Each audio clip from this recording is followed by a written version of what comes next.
Trying to drink water now, more water. Trying to get healthy. This is a good goal.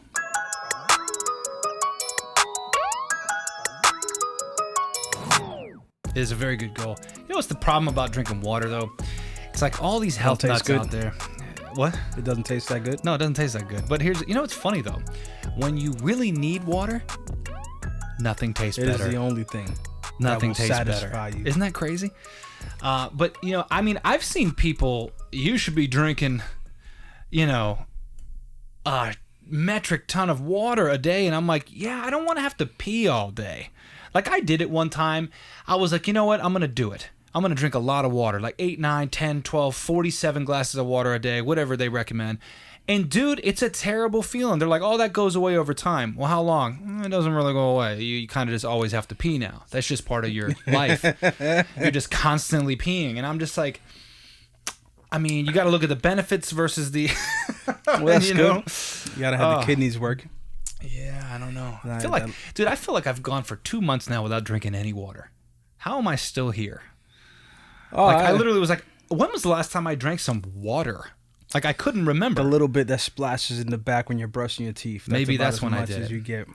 Yeah, so I'm trying to be better about that, man. I haven't done the smoking thing in a long time now, and it's time to get to the next goal. It's get the sugar out of the body, and just try to just have everything more water. in moderation. Everything in moderation. Everything in moderation. That is the success. Yeah, man. Yeah, I packed on a little extra quarantine weight, a little hibernation weight over the summer, man. And you know, I'm trying to. The Facebook loves to remind you of how good you looked 2-3 years ago, doesn't it? I don't know if you have that problem, but I have that problem. I have that. It's an affliction I deal with. Facebook likes to remind you of a lot of things that you kind of was hoping to forget. Yeah, I have a period in my life that I'd rather not be reminded about. You know, you know what? Maybe it's good that it kind of just pokes at you every once in a while. Goes, hey, remember? Yeah, man. So more water. Perspective. More water. Yeah. Yeah. It reminds me. My dad told me. He said, you know, milk is good for your teeth, and so is watching your mouth. So is minding your business. Talk about some what you should be eating. Isn't it where babies, like, you're not supposed to feed them milk right before you go to bed because there's natural occurring sugars in milk, right? And it starts to kind of eat away the thing. Apparently, what babies need changes from baby to baby. This is true. If the great Charles Barkley once said, if all babies are beautiful, why are there so many ugly people in the world? I'm gonna tell you, most babies look funny to me. Yeah, they're kind of alienish. They're not. They're slimy. There's all kinds of fluids and mess going on with them. They're swollen. Their eyes are shut. A lot of cheese curdles inside of the rolls. You know what I'm talking about? Yeah, they look nasty when they come out. They look nasty when they come out, and some babies look fine. I'm gonna tell you that, like. I'm talking like infants and stuff. You're talking like a fresh baby. No, I'm talking. Yeah, fresh baby is just a funny looking thing. Oh my God, it's so beautiful. Not yet.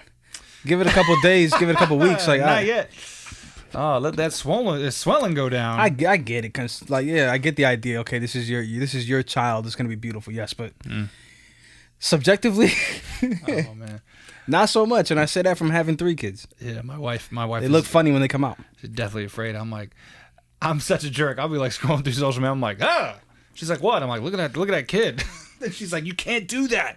I'm like, yeah, you can. I mean, you can, I guess. A lot of people do that. They just want to admit it. Yeah. No, I'm admitting it to the internet and to the world right now. I do that. I do that. Some I'm not of your perfect. kids look I'm funny. not perfect. I'm not perfect. But yeah.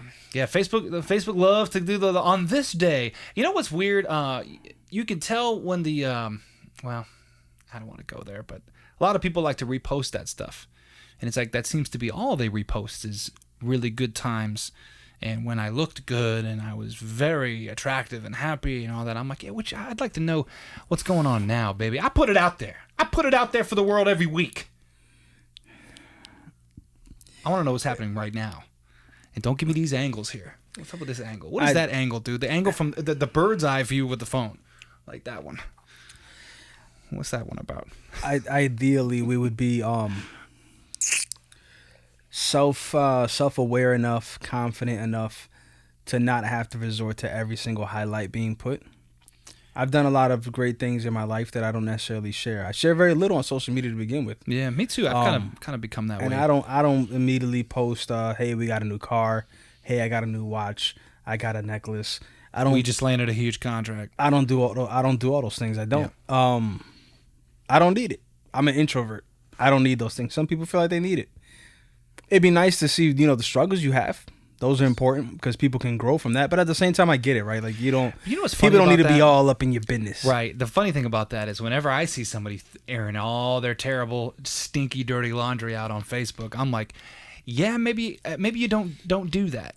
Well, I'll tell you this. No one wants to post about their struggles. They want to post about their wins, man. What men need to stop doing to women and what women need to stop doing to men is this whole all women are terrible and all men are terrible. I see those posts a lot. You picked them. It's funny. You could always tell somebody who has been really, really mistreated by the way they post. Or somebody that mistreated media. Someone else, like just bitter. Just you can see the bitterness, man. Like you can sift through it and see really like really hurt, man. You got really hurt. Like it's apparent, and it's almost like they want people to know. They want people to know. They want to dare you to say something, and then it's always subliminals. You guys don't talk to each other. You don't have phone numbers. You don't have direct messages. You can't say, "Hey, I didn't like you did that." Like these are the things I'm upset about you with. Like I went through a life-altering moment with my previous relationship, and never once did I think about putting it out there, man. You know what I mean? Like I don't know. It's just crazy. There are some things that people don't need to know about, baby. I got it's funny. I got like a couple Facebook reminders, memories from like 5-6 years ago, that I know that what I was saying was about some life-changing stuff. Like for example, when I lost my job 6-7 years ago, I've mentioned it a bunch of times on this podcast. When I lost my job, I didn't go on social media and say I lost my job, but I do see reminders every now and then where I said Tupac quotes, baby. No, I was like, hey, anybody that's into it, I need prayer and your thoughts today and your prayers. Mm. And when I see that, I look at the timeline, I'm like, yeah, that's around the time I lost a job. That's around the time that we thought we were gonna lose the house. That's around the time we thought we were gonna lose a car. Like, and I see those things and it's like, hey, some progress. It's good to see that. And some sad stuff too. I got a Facebook memory the other day of like my dog. I was like, man, that's wild. Like, just he ain't here. He's not here anymore. Like, oh man. And a video is, kudos to us for the business we're doing because a video hits different than a picture. Mm-hmm. Seeing a friend, a loved one, a pet, moving on screen that's not here with you hits different than looking at a picture to me. Yeah, it does. Like, cause I could see pictures of Justice, my dog, but when I saw like him moving and his bark and stuff like that, it felt different. Like I had to click away from it. I was like. Not ready for it yet. Not ready to see him moving when he's not here. Like, But in the future, those things are great, right? Like in the future, one day we'll be 80 years old and be like, look at what I was doing 60 years ago, whatever the heck, the math. I'm acting like I'm 20. Look at how 50 years ago. Look at how goofy your dad was every week on this podcast show. It's nice, right? Like, cause I don't have any, I don't really have any information about, grandfathers, on either side of my family. So it'd be cool to, as a legacy, a hand down, you see certain things, how life was.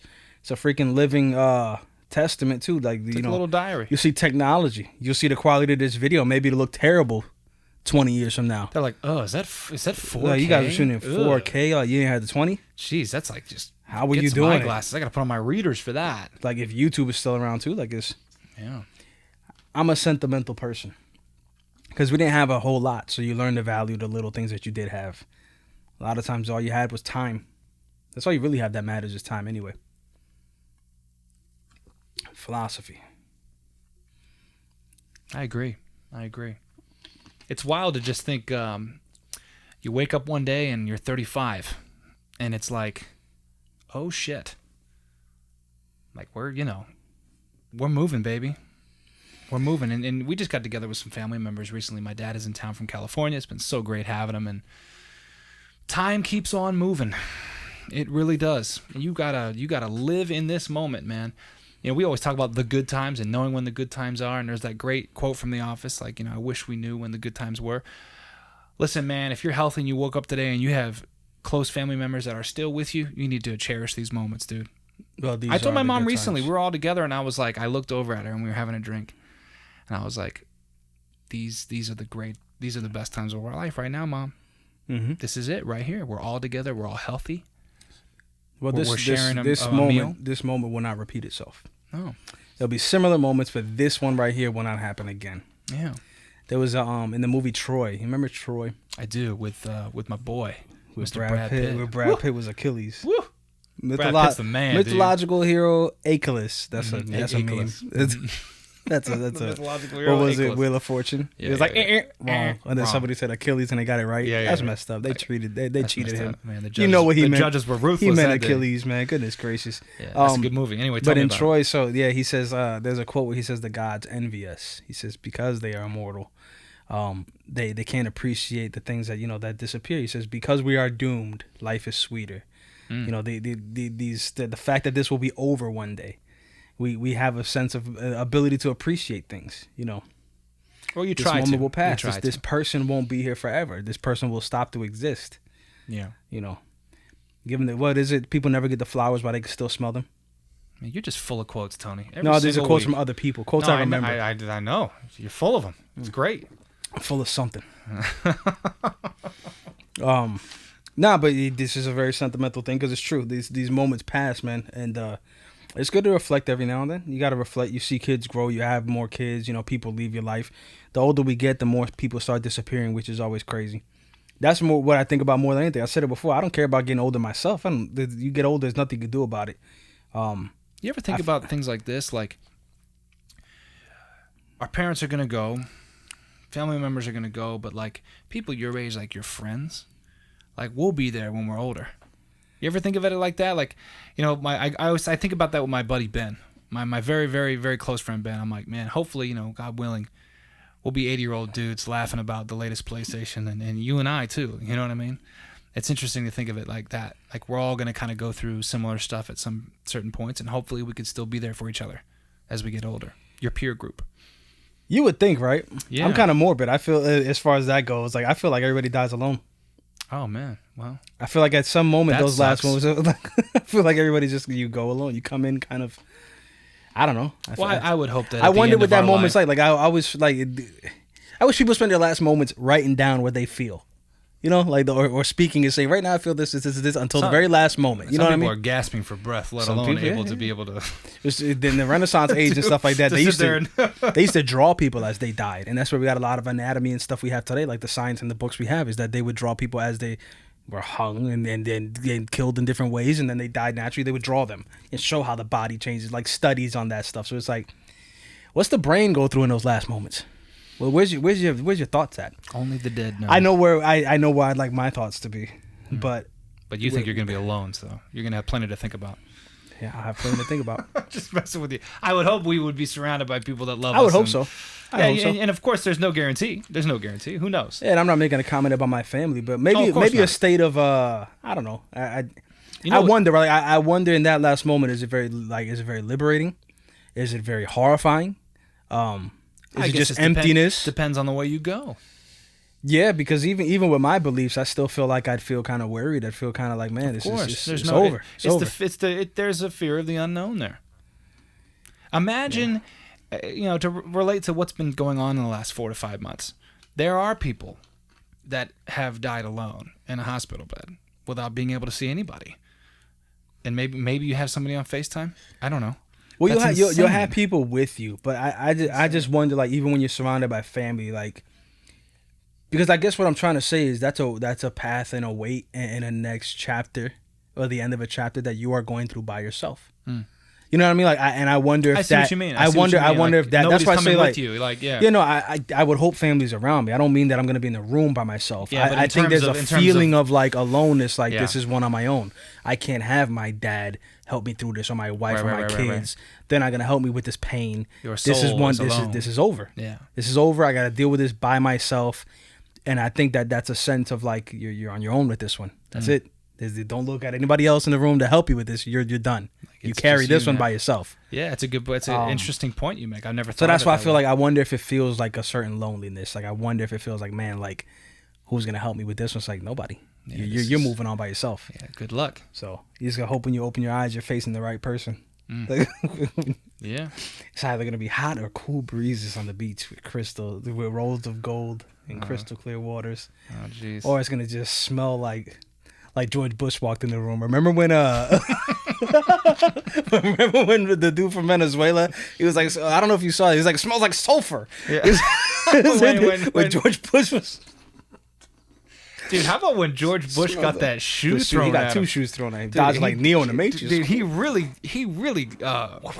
went for it, man. The coolest thing about that, though, and you go back and watch that video.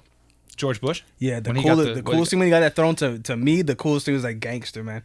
When he was like, the Secret Service is going to jump in, he went like this. Yeah, real he said, quick. No, like, I'm good. I did, but I thought he was like, no. And stopped him. I was like, that's cool. Yeah. I remember when he went out and threw that pitch right after 9/11 at Yankee Stadium. What happened there? He just went out there and did he make it? Oh yeah, they stand at the plate, or he went halfway, right? He threw a killer pitch. Oh, okay. It was a great pitch. And he tells a great story. There's a clip of it, of him talking about it. How, he went down there and met with the players, in the locker room and stuff. And they were like, listen, you got to make it over the plate. He was really nervous, and he threw a great pitch. They should practice. It's not a surprise. You get some time to prep. There's been some horrific first pitches in baseball. 50 Cent had a bad one. I seen his. Oh, man. There's one. You ever see the camera guy that's literally like 90 degrees to the left of the mound gets hit? No. Some dude, I can't remember if it was a guy or a girl. It doesn't really matter, I guess. Goes to throw the ball and like somehow lets it go early, and like it doesn't even go towards the it goes like off the side, and this camera guy who should 100% never get hit by a pitch because I'm literally on your flank on the left side is taking and it just cracks his camera lens. There's some wild baseball outtakes. I seen one, they throw the ball, the guy hits it and they hit a bird. I've seen that one. Blows up a bird. Like, where he throws the pitch and the bird flies in front of the plate and just it's insane. There was I forget what World Series it was. I think it was like the Yankees versus the Phillies, which the Yankees mopped them. But I think that's the one where the ball hit one of the cameras and fell back in field, and they didn't want to count that as a home run. They didn't count it. Yeah, really? It hit like the camera. It was like, it was still like, oh man, come on, you. Oh, that's a home run, dude. That's a home run. I want to do some sports videos, man. That'd be a lot of fun. We got a couple of opportunities coming up, possibly to do some more sports stuff. Yeah. Or any sports stuff. We never really done any sports stuff. Who needs a highlight reel for their sports team, man? Yeah, man. Baseball. What's the next sport? I mean, basketball's done. What's next? What are we looking forward to? The NFL is playing right now. The World Series is going on right now. Hockey's done. I never seen hockey. NBA is done. I never seen a single game of hockey. I got really into the NHL only because the Capitals went to the championship series a couple years back. Did you ever see these guys? I'm a big Washington fan. The Admirals? The Admirals? Admirals. My dad used to take me to Admirals games. That was a big part of my childhood. I never seen it. I really enjoyed it. We used to go to Tide Stadium. We used to go watch the Norfolk Admirals play. Tide Stadium is crazy. I love it. That's a beautiful place. I've been thinking about getting the season pass because I try to go like 3 or 4 times a season. You guys go a lot. Yeah, like I try to go. Obviously this year we didn't go at all because it's just you couldn't. Yeah, you couldn't go. It's a nice little stadium right there on the water, man. We got a beautiful baseball stadium. And they're AAA, nice. Right? They're AAA? Yeah, and they do a lot of they're the Orioles team. Yeah, the farm team. Mm-hmm. They do a lot of fireworks over there too, like regular fireworks, and they're real nice. Real nice fireworks display. And then they got the train stop right there too, so it's always like in a little adventure. You could just hop on the train. I've only rode that train one time, and it was to a Tides game with some friends. I prefer that because you don't got to fight with the parking. Yeah, where do you park? You park down over like Newtown Road or something like that. Newtown. I take the train from there. Yeah, take it from the first Newtown. stop or whatever. That's like when we went to Yankee Stadium. My good friend Orielsi, he lived in Harlem at the time, and there was literally like a 10-minute walk to Yankee Stadium, and that was the best thing in the world. Because fighting with that traffic, forget that thing, man. We got to the game, we left the game, and it was walking past cars. It was funny. That stadium, I gotta go back, man. That stadium's nice. I've never been in a Yankee Stadium. The new one is crazy. It looks just like the Roman Coliseum. I've been to the Capitals. I was talking hockey. The Nationals. I've been to the National Stadium in D.C. Gorgeous. Do you remember how much those tickets are for like something in like mid-grade? No, I don't. Because if I remember, I know football prices. The Yankees tickets was like $175 a seat or something like that. Well, they're good. And it was like mid. They're kind of like, aren't they like always like perennial like contenders? Like they should be up in the postseason. I feel like that's one of those franchises. Well, they had a drought where like after Alex Rodriguez left and Jeter and Mariano Rivera, like their main guys left, they kind of had like a little step down. But you got to rebuild a little bit. Yeah, exactly. There's some adjustments. So they lost their coach too. He left. So the owner died. Like it was like the last like 10 years has been wild for the Yankees. Like just changed. Yeah. The big balls. Big Stein, Tina. Big Steins, they want the calzone. Big Stein needs a calzone. Come on, George, gotta have that calzone. Come on. We've been watching Seinfeld. A fun little fact about Tsunami Digital Media. We'll be working here at the studio, and then we'll go get lunch. We'll get a quick bite to eat and bring it back. We always, for the most part, we eat it here, and we did The Office for a minute. We'd watch an episode of a show while we ate, as a nice little reward and a break. And we're doing we did The Office. We've done some Frasier. We're doing Seinfeld right now. We're doing Seinfeld. Big Steinbrenner. Voiced by Larry David. George ain't gotta get that calzone. I gotta get it hot. That's it's funny, but yeah, that field is wild. Yeah, I've never been there, man. Very expensive. Have you ever been to a professional football game, NFL game? I have not. It's quite the experience, man. Jones, you went to a Redskins game. Mm-hmm. From what I understand is that they don't sit, and the yelling does not stop. This is true. It is very. It's very different from baseball. Very different than baseball. You will sit quite a bit. There will be some yelling on good plays, and you'll stand up and cheer when there's a big hit or something. But there's a lot of sitting and watching, and baseball. That's what I like about baseball, because I'm an introvert, and I got kind of like an old soul that way. Like, I like to just sit, relax, enjoy the moment. Yeah. And baseball fits me that way. Yeah, no, it makes sense. I like being outside. The sun's on you. You got, cool air on a nice day, and you got family with you. Got a hot dog. Tell some jokes. Yeah. Look at a game. Mm-hmm. That's for me. Like, that's perfect. We went to Monday Night Football a couple years ago, because Bree's a huge Pittsburgh Steelers fan, and I of course is a diehard Washington fan. She's from over there. Or she just likes the team? No, she just kind of, when she was young, I think a family member or something kind of got her turned on to the Steelers, and she latched on, and she was brainwashed ever since. But they were playing Washington a couple years ago on Monday Night Football at FedEx Field in Landover, Maryland. There, up, north of D.C. And we were like, it was the regular season opener, Monday Night Football, first game of the season. We were like, yeah, we're gonna go do that. It was crazy expensive. We bought box seats at like the 50-yard line. Oh, that's wild. It was nuts. We spent a lot of money, but we saved a lot of money because we're like, if we're gonna do it, I don't want to be up in the nosebleed. Like, if we're gonna go do the NFL, like, let's go do it, man. And it was great. Wasn't really great for the Washington football team at that night. Antonio Brown was twerking in the end zone multiple times. I'm not even joking. This dude is shaking his ass in the end zone, like, pop it, pop it, pop it. And I'm sitting there just like so depressed. And Bree's got her terrible towel. Yeah, I'm freaking doing this. And I'm just like, are you kidding me? What was great about that game is I was up there, and then right next to me was a guy my age, could have been my brother, who was a diehard fan like me, knew all the players, follows the team on a daily basis, and he's sitting over there just being depressed as all hell, and I was just looking over there, and then we started chit-chatting, and you got to share the misery with somebody. I guess, right? But it was a lot of fun, man. I suggest going. D.C., the FedEx Field is consistently ranked towards the bottom of the power rankings of stadiums in NFL. It's like one of the worst in terms of fan experience and all of that, tailgating and food selection and comfortability and all these things. Well, that's unfortunate. It ranks towards the bottom. It pairs well with the product on the field, so it's about where it needs to be. I was surprised how relatively small the football field is. You get this perception when you watch it on TV, you think it's enormous. Yeah. Yes, the whole stadium is enormous. Well, I mean, 80,000 people is nothing to shake a stick at. Like, that's a lot. No, but I mean people. the field itself. Mm-hmm. And if you think about it, these guys can run from one end to the other pretty quickly. So that just relatively,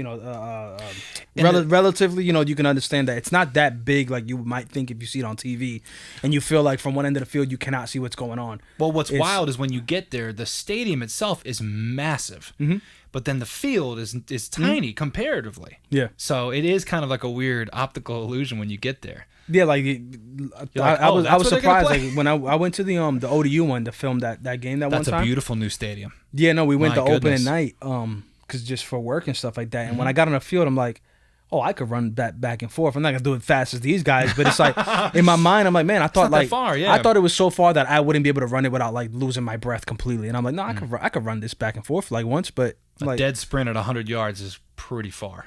Yeah, no, it's far, but yes, 100% effort. It's all relative. Yeah. Baseball fields are like they seem bigger to me.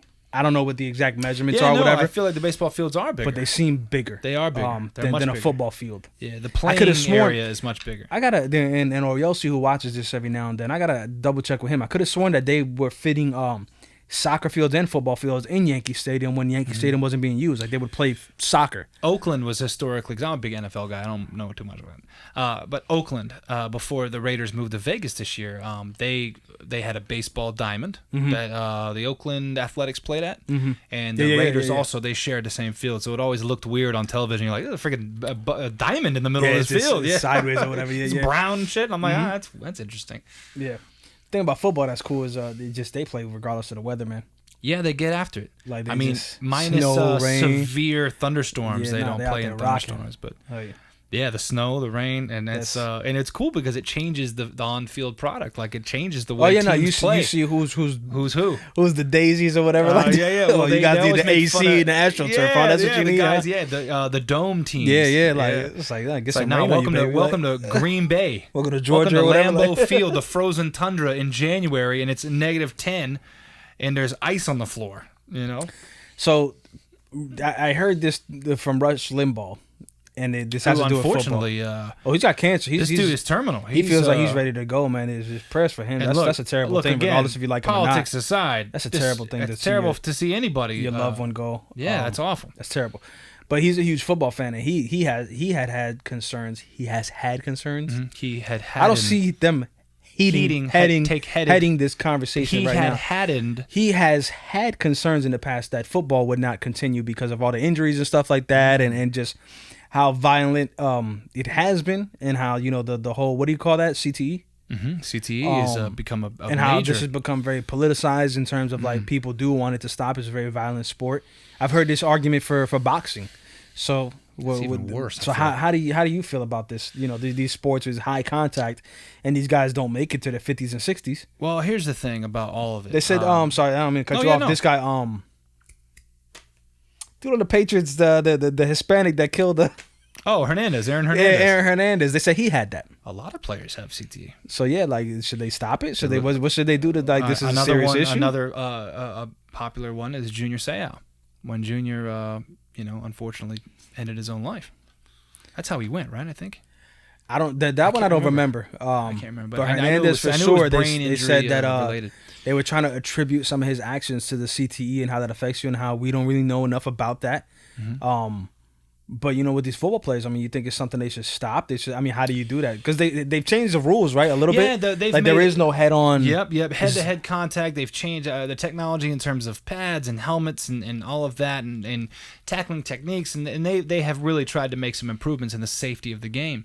But at the end of the day, it's a violent contact sport. It's violent, and you know what? Nobody's forcing anybody to get paid millions to go do that. That's on you. Well, I think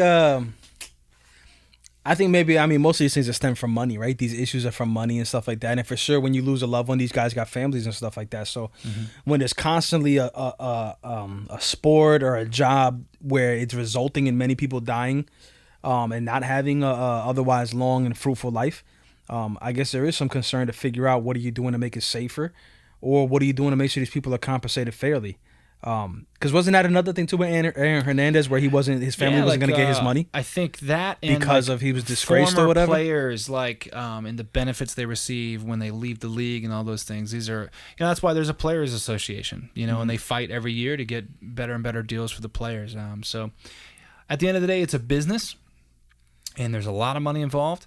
But as an evolved society, because I've heard this argument, and there's some credit to it. As an evolved society, should we be finding our entertainment in stuff that's so violent, like MMA, like boxing? Yeah. I'm a boxing fan, so that thing kind of hurts me. Too. It hits me in a soft spot, but it's the truth. You see what happened to Muhammad Ali, which is something that Floyd Mayweather, the greatest boxer ever, well, the best boxer we've seen in this lifetime, in this generation. Because I like Mike Tyson. This is a universal truth. Yeah, Floyd Mayweather of this lifetime. Floyd Mayweather's the best boxer ever. I think he's an idiot, and I hate his character-wise. Get him out of here. But in that ring, undisputedly the greatest we've seen in this generation. He never lost. Because I grew up in the Mike Tyson era. Never lost. And rightfully so. Look at how this dude fought. But I say all that to say, that's crazy. People will criticize Floyd Mayweather, which if you look at his stats, like, for example, I'm a nerd out a little bit on boxing. When he fought Manny Pacquiao, he threw more punches than Manny Pacquiao. He landed more punches. And people said he was running. I don't know how you call that running when he's more active in that ring and landing more punches. I watched that fight illegally. I don't understand. Oh, we paid for that thing. We split it up amongst friends or whatever and watched it. Yeah. Yeah, that was when I was living back in North Carolina in the previous parallel universe. I just found a stream. Yeah. No, a lot of times people do that. I try not to do that these days. Because I'm a don't come knocking on the door. Yeah. Hey, Matt illegally watched a stream once. But I say all that to say that even Floyd Mayweather talks about how that sport is so dangerous, and I've heard him bring up in the past and in interviews and stuff online. Said, look at Muhammad Ali. He took all that punishment and he lived the last, era of his life or stage of his life, just very sick and not in full health. And he took a lot of hits. He did, and the way Muhammad Ali fought, though, he kind of asked for those hits. He toe to toe. He danced in front of you. Yeah. He dare you to hit me. I take a few hits on purpose. And Floyd Mayweather's like, I'm not gonna do that. I have kids. I have a family, and I'm not gonna just because you guys want to see me get destroyed. I'm not gonna do that for you guys. So, yeah, these sports are it's crazy that to an extent that we would find such entertainment in paying to see somebody destroy their bodies and their families to an extent. Like, dude, that guy getting the MMA guys, the way they hit each other. Dude, I don't watch the MMA. Like, they get up all really bloody and their eyes sunk in and the ear with the cauliflower thing they call it. Yeah, man, I can't do it. It's hard, man. It's hard. Like, I've seen some clips and some of it's like, man, like, then I'm not knocking anybody that watches it. I just, again, I wonder, like, how violent are we going to sit here and get and pay to see somebody just completely destroy the other person? Like, well, it's like, a lot of people compare the NFL and MMA like that. It's the modern day gladiator ring. Well, it is. And, we can get kind of political and go down a rabbit hole there. But it's like that's people have compared it to like modern day slavery in terms of the way it's handled, the whole combine. And like, it's like, let me touch your body and, run across that thing. Show me how many deadlifts you can do. Yeah. And it's kind of like you start looking at that. It's like, man, like this is not that far removed in a way. Like we're treating these grown men like cattle. Look at the age group and ethnicity of all the NFL owners. Yeah. And we're like, take off all your clothes and run down that field as fast as you can. Like, what? So I don't know. I mean, there's entertainment, yes, and some of it, if it can be done safely and with respect and dignity, sure. That's why I watch baseball and I keep some of my hypocrisies in check. This ain't that much going on in baseball. I've seen some pretty rock and roll fist fights in baseball, my friend. Yeah, no, but this is frowned upon, and they essentially try to break that up pretty quick. It ain't like freaking getting hit nonstop. They're trying to take baseball's the head, not a contact sport. Yeah, this is true. They're trying to take the head, they say, out of football. Like they're trying to, you know what I mean? Because that's the biggest one. I just don't know how you tackle somebody without going like head first and throwing that body weight at somebody. It's a rugby tackle. Look at the Seattle Seahawks. Watch how they tackle, dude. Watch how the good teams that actually sides. Yeah, dude, it's a shoulder tackle. Mm-hmm. Yeah. And it's a rugby style tackle. Yeah. It starts at a young age with these, and it sounds silly, but these youth football coaches, you have to start instilling in them good tackling technique and how to take care of your body and how to stay safe and keep the head out of football. Well, just playing, football, the little bit that I played myself, just not on team stuff, but just in school and stuff like that, like nothing organized. It might be the same today as adults, but when we were kids, the goal was to hurt the other person. It was to crack him. Like, run over there and make sure he can't get back up. You know how you take the head out of football? And a lot of people have been saying this for a long time. No. Some kind of flag. Take the helmets off. Oh, you're going to get people dying. I think for these guys about 2 or 3 weeks. These people will die. You don't want one single death in that thing. Take the helmets off. See how many times people leave with the helmet in the head then. I think a couple still might. You're going to leave the thing bloody, man. They're going to gas Have you ever watched a rugby match? I've seen clips. Dude, I've watched many a rugby match, and they have no problems. I'm sure there are concussions. I'm sure there might be, but I'm sure if you look at the numbers, I have a really good friend, Mason, who's a big rugby guy, and I'd love to hear his opinion on this, but there ain't no pads in rugby, baby, and they know how to properly... I thought there was some pads. There's some. No? There are none. Some people wear shin guards. Oh, yeah, I thought they had like some like on the legs and stuff. And no, they are in shorter shorts than I wear, which are pretty short, and no helmets. Well, that's interesting. But I don't know. Yeah, I still watch the game. I'm a huge fan of the game. I am. I'm a football fan. I'm a couch quarterback. How you feel about homeboy not being able to count to 4? Who's that? Tommy? Somebody tell Tommy what quarter it is, how many timeouts. Oh my goodness, dude. You know what I like about Tom Brady in this situation? We're talking about the meme that has been going around where he's looking at the camera like he didn't know what quarter it was at the end of the game. Crucial moment in the game. He's getting old. But he's been making fun of himself, which I like. I really like that. That's how I judge your character, man. If you're okay to make fun of yourself, we do this all the time. We crack on each other all the time, and you just got to laugh it off, dude. You got to know yourself, man. So I can appreciate how he's handled that whole situation. Yeah, no. It says a lot about a person where, like, everybody's looking for you to fail. Mm-hmm. You got to be doing something right for a very long time for people to be wanting to see something new. It's like with Floyd. They wanted him to fighter, lose, but they want to see him lose. Oh yeah. And people argue you're not a real champion until you take one loss. Okay, whatever, dude. There's something to say about it. It does take some strength of character to take a loss, especially an embarrassing loss, and then get back into build back up to it. Like Anthony Joshua. Who has this a lot? Are comedians. This is what we've heard. These stand-up comedians. You go bomb and you got to get back up to the next night. And you got to just bomb and get booed. And then, can you imagine? I'm so fragile. I don't know if I could do it. I don't know. That'd be rough. Can you imagine getting booed off a stage and then get them tomorrow? That is tough. I don't know what that feels like. Like I know what it's like to be ridiculed to the point where you don't want to show your face again not booed necessarily. Like when you perform something, like when you get joked to the point that your soul is broken down and you don't want to go back to school and stuff like that. Yeah, I know that feeling. That's rough. And maybe that's part of the reason I got such a cold exterior in terms of like I don't need the compliments and stuff like that. Like I'm always thinking like, what do you mean? Thank you. Like what do you? What do you mean? Did you say what's your angle, Jim? Yeah. What you got going on? Like what's your problem? Like, yeah. Because do this, you can be cruel with some. Good morning, Tony. What's so good about it? No, but you can't be cruel with compliments. You can be sarcastic. Sarcasm has no limits to where you can add that. Yeah, that's true. So you're doing a great job. It's all about inflection. We're really impressed. Inflection and tone, and delivery. I hit people with that all the time. Whenever they make a mistake, they'll say, "You're doing real good. We're proud of you. Oh, you're doing real good. It's a great job over there, buddy." Great doing job. Much better than we expected. Yeah, we're doing a really good job with this show. Good job, Tony. You're killing it. Doing real good. Let's see, you're going past the first week. Here you are. Episode 40. 40, I think. Is this 40? I think 40. This is 40. This is 40. Count down to 50. Maybe at 50 we'll give you guys something tangible. That'd be fun. Maybe. See who actually. You know what? Yeah, you don't need to watch until episode 50. You know that's what that says. Don't watch anything. So maybe wait till 50. Or maybe for the next time we start laying breadcrumbs. Like you got to put together a puzzle. Like there's one like word every episode, and whoever knows the full sentence by episode 50. Yeah, like a scavenger hunt. Leave that there. Of sorts. Yeah. That's funny. All right, cool. Good show, buddy. I appreciate you, man. I appreciate you too, Matthew. I really do, man. I really do. It's a lot of fun. We're going places, young man. We're going places. Yes, home. Yes, we're going home. I'm Matt. I'm Tony. And this is the Tsunami Podcast. Mm-hmm. Let's get the heck out of here.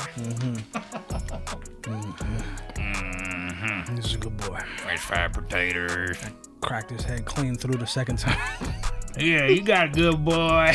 I haven't seen that movie in forever, man. He killed somebody and started spreading mustard on a biscuit. Dude. They called the police. Yeah, and then called him and then just hung out. Hey, come get him. Like He's just hanging out. Oh, because he touched that boy, I think, right? Like, yeah. Like, oh, he was abusing him, and then he came in there and killed him. It's over. Like, you're not gonna do that. That's nuts. You got a good boy.